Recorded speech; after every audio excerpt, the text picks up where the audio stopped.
Voltamos aqui no Além da Notícia. O programa de hoje está falando sobre direito de família, casos concretos, as situações que a gente vive no dia a dia e que vão parar na justiça. Olha, eu estou aqui com a doutora Marília. Doutora Marília, é possível elencar, aí numa ordem, pode ser aleatória, os problemas mais conflituosos que chegam aos tribunais das famílias? Matrimônio, por exemplo? Sim, os principais são divórcio, questão da partilha e guarda dos filhos. E junto com a guarda, a questão alimentar, né? A questão que normalmente se fala de pensão alimentícia, né? Que a gente fala de alimentos, mas é a mesma coisa. E também por exemplo, eu já ia perguntar aqui uma outra coisa, mas eu volto daqui a pouquinho. Sim. Questão de divórcio. A gente está vendo aqui que, segundo o IBGE, 1 em cada 3 casamentos hoje se desfaz. E, na maioria das vezes, estes casos de divórcio, como eles chegam aos tribunais e por que vão aos tribunais? Sim, como nós conversamos no início, Ronaldo, os casos de divórcio chegam aos tribunais porque as partes não conseguiram por si sós resolverem as diferenças, né? Particularmente, eu penso, e inclusive nas audiências eu conversava isso com as partes, que os principais casos de divórcio que nós vemos hoje é devido à imaturidade e o despreparo das pessoas para entenderem o que é o casamento mesmo, né? Elas simplesmente, nós vamos nos casar. Seja porque aquilo é legal, seja porque todo mundo está se casando, que os amigos estão se casando e a gente vai casar também. Isso é um problema sério, porque casamento não é uma coisa que você faz hoje pensando em separar amanhã. Se não dá certo, a gente separa. Isso não existe, não pode existir. E, infelizmente, a gente vê jovens adultos cada vez mais imaturos. Eles não estão preparados para assumir isso e eles vêm de uma geração que, infelizmente, está sendo preparada para não receber nãos. Esses casos de divórcio que param nos tribunais, inclusive porque a lei hoje já facilitou demais o divórcio. Você pode hoje se divorciar pela internet, não é? Não tem agora mais essa facilidade? Não, eu desconheço pela internet, não, porque eu desconheço. Não está assim ainda, não. Porque eu tinha ouvido alguma coisa desse tipo. Não, talvez você esteja se referindo assim aos processos judiciais eletrônicos, que é o acesso ao judiciário sim, mas não mais por meios físicos, mas por meios eletrônicos, talvez seja isso. Por quê? Porque o divórcio em si, você não pode fazer simplesmente, pela internet eu vou lá e preencho um formulário e estou divorciado. Você não pode fazer isso, porque existem questões que precisam ser resolvidas, né? Quando as partes estão em comum acordo, elas podem fazer isso em cartório, que se chama de extrajudicial, desde que não sejam atingidos direitos de incapazes. Se existem incapazes, filhos menores ou filho incapacitado, filho interditado, que vai ser atingido com esse divórcio não, ainda que consensual, ele não pode ser feito perante um cartório extrajudicial, ele tem que ser feito perante o judiciário, né? Mas realmente o divórcio hoje está bem mais simples do que alguns anos atrás. E o que vem a ser o divórcio impositivo? Pronto, é isso aí, ó. E divórcio impositivo é aquilo que se impõe, né? O divórcio impositivo é uma das partes impor o divórcio à outra. Isto é, eu quero me separar. Aí outra pessoa, mas eu não quero, mas eu quero. Isso, mas o que acontece? Quando isso vem ao judiciário, o juiz é importante que o juiz esclareça para a parte que não quer se divorciar, que não existe nenhuma determinação legal que force o juiz a não homologar esse divórcio, a não fazer esse divórcio, ainda que a parte não queira. Sabe aquele ditado de que quando um não quer, dois não brigam? Vale também para isso. Quando um não quer, dois não ficam juntos. Tá? O juiz faz. Agora, o que se chama hoje de divórcio impositivo... Mas eu quero entender como é que a justiça entende. Porque eu quero, mas eu não quero. As vontades não são iguais? Não tem o mesmo peso? Sim, mas acontece como que o juiz pensa numa situação concreta. Como que o juiz vai orientar ou determinar que uma das partes, não, vocês não vão separar, vocês vão ter que continuar casados. Como que essas partes vão estar no dia a dia dentro de casa? Compartilhando o mesmo lar, compartilhando a mesma comida, a mesma cama. Aí, não, mas aí dorme cada um num quarto, aí a gente fica uma separação de fato. Qual o sentido disso?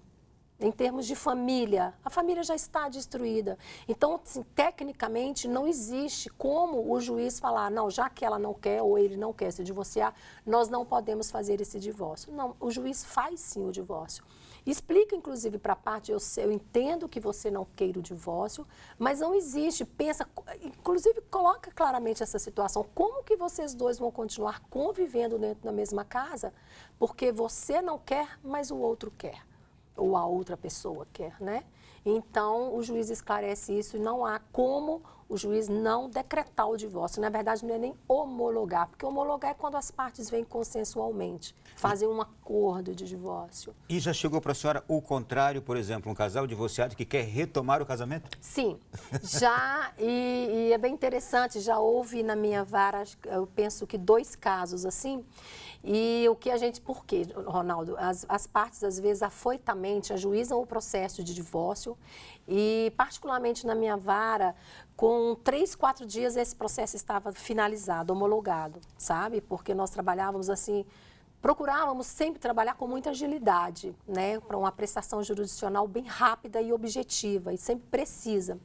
Então, houve sim 2 casos na minha vara em que as partes se divorciaram por meio de acordo consensual, né? Porque nesses casos, 2, 3, 4 dias é só quando há um acordo, que a gente simplesmente homologa aquelas cláusulas do acordo se não houver nenhuma infração legal.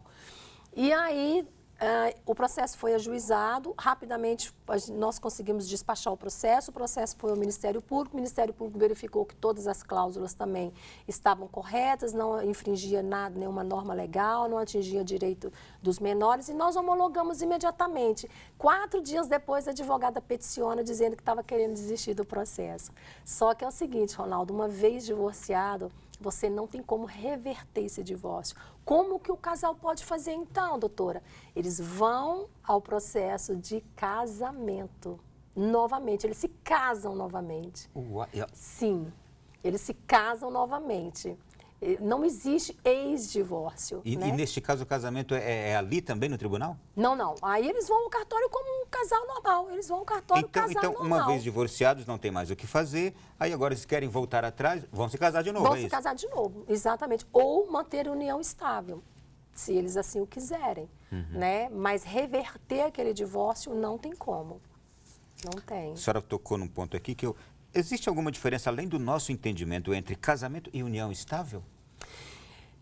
Hoje, cada vez menos diferença, né? Porque, principalmente quando as partes resolvem ir ao cartório extrajudicial, o cartório que a gente chama de cartório de notas. Essa pergunta ela é muito óbvia, porque casamento a gente sabe o que é um casamento. E união estável a gente sabe o que é. A pessoa vive conjuntamente, não é? Isso, conjuntamente. isso. Mas eu estou perguntando mesmo em termos jurídicos, Sim. questão de partilha de bens, Sim, essas coisas sim, todas, sim. né? Porque nós sabemos que o casamento, né, em termos humanos, é, na verdade, um contrato. Não é um contrato que o homem e a mulher fazem. E na união estável também não é diferente. Elas podem viver aquela união estável. Eles estão juntos, mas não assinaram esse contrato. Mas não assinaram o contrato, exatamente. Mas elas podem fazer o que se chama de declaração de união estável perante o cartório de notas. Ele pode ir lá e fazer isso.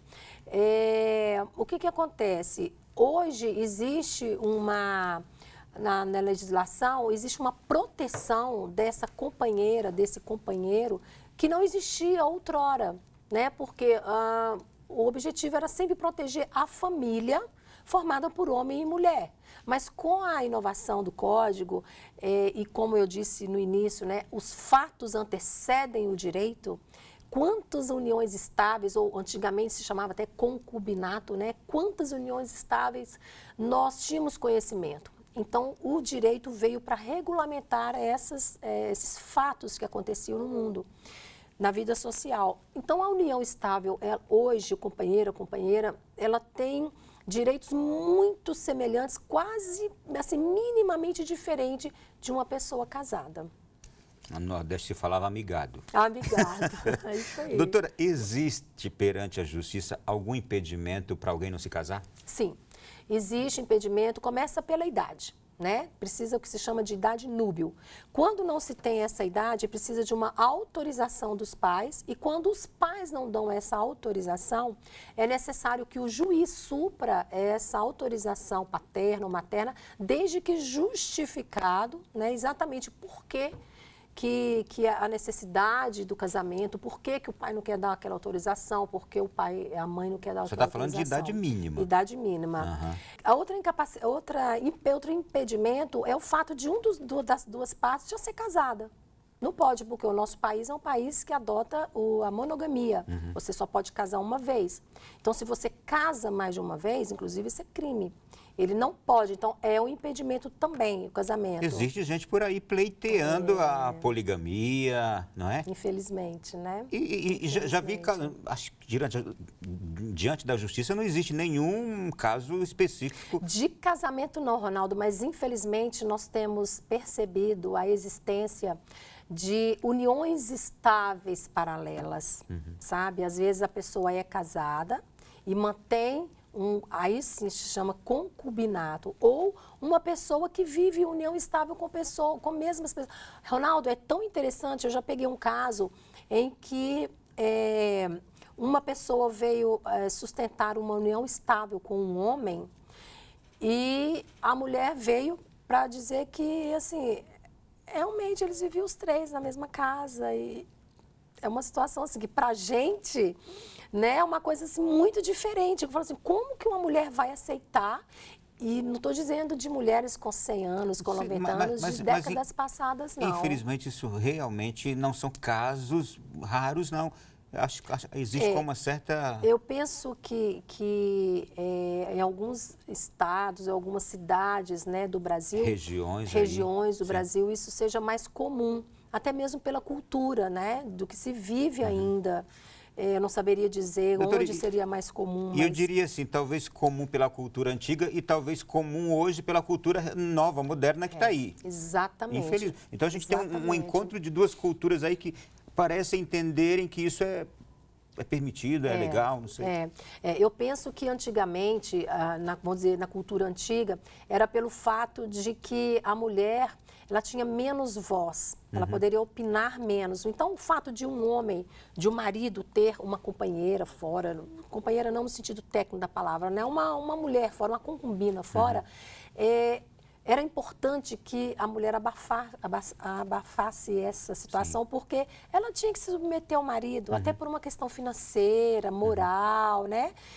Hoje, eu penso que é por um liberalismo, né, que está assim, tomando conta de tudo. As pessoas não estão se dando conta mais da importância de viver um sacramento, de viver uma relação única de você para o outro e o outro para você. Hoje muita coisa está sendo permitida, não porque a mulher hoje tem que se submeter, mas é porque está uma pessoa assim que uma inversão de valores. É como a senhora disse, a cultura liberalista dos nossos tempos. Muito bem, gente, nós estamos falando de direito de família, uma porção aqui de questões que a gente tem, doutora, e já vou começar. Olha, a gente tem casos aqui específicos demais, falando, por exemplo, de questão de pensão, que nós vamos entrar já. Doutora, olha só, como um juiz pode avaliar a situação financeira de uma pessoa para estipular pensão para 3 filhos quando essa pessoa conhece as brechas da lei e sabe que se disser na má fé que é desempregado, o autônomo precisará pagar apenas um valor simbólico?